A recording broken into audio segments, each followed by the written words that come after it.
Friends, ఇప్పుడు మనం ఇవాళ బొడ్డెమ్మని వేసుకుంటాను. బొడ్డెమ్మని ఎట్లా వేసుకుంటున్నామో ఇప్పుడు చూద్దాం. ఫస్ట్ తమలపాకులు పెట్టుకొని అమ్మవారు కదా, అప్పుడు మనం ఇంత పసుపు ఇంత కుంకుమ వేసుకుందాం. తర్వాత మట్టితోని బొడ్డెమ్మని ఎట్లా వేద్దామో చూద్దాం.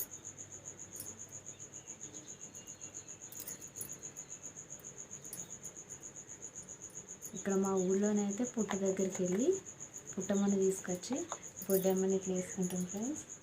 ఇంకా కొద్దిగా అయిన తర్వాత సాయంత్రం బొడ్డెమ్మని ఆడుకొని అందరం ఎంజాయ్ చేస్తాం.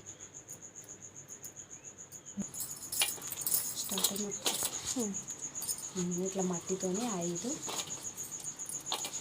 ఇట్లా వేసుకొని, ఇప్పుడు ఫస్ట్ పెద్ద సైజులో చేసుకున్నది ఇట్లా వేసుకొని దీన్ని ఫస్ట్ అమ్మవారిని తలుచుకొని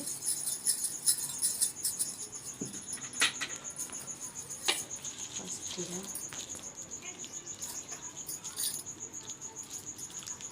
ఇట్లా ఫస్ట్ పెట్టి తర్వాత దీని సైజ్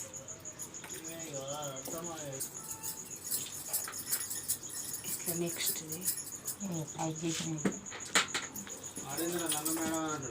పెట్టి 5 ఇట్లా స్టెప్ బై స్టెప్ పెట్టుకోవాలి. ఉత్తాన మట్టి గురించి 10 మంది ఒకరు మోసుకొని చెప్పు.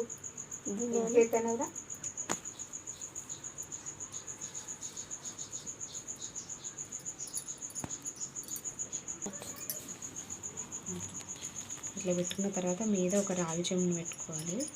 ఎందుకంటే దీపము సైడ్కి కాకుండా మేము ఎప్పుడైనా కూడా రాగి చెంబు మీదనే మట్టి ప్రమిద పెట్టి దాంట్లో దీపం పెట్టుకుంటాం.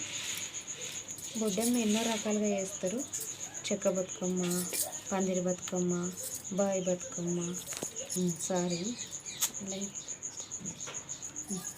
ఒక రాగి చెంబును పెట్టుకుంటే దీనిపైన మట్టి ప్రమిద దీపం పెట్టుకుంటే బొడ్డెమ్మకు పక్కకు కాకుండా ఇట్లా మీద పెట్టుకుంటే మంచిగా ఉంటుంది. బొడ్డెమ్మని ఎన్నో రకాలు చేస్తారు. పందిరి బతుకమ్మ, చెక్క బతుకమ్మ, బాయి బతుకమ్మ. మేము ఎప్పుడైనా కూడా పుట్టమన్నుతోనే ఈ మట్టి బొడ్డెమ్మని మేము చేసుకుంటాం, ఆడుకుంటాం.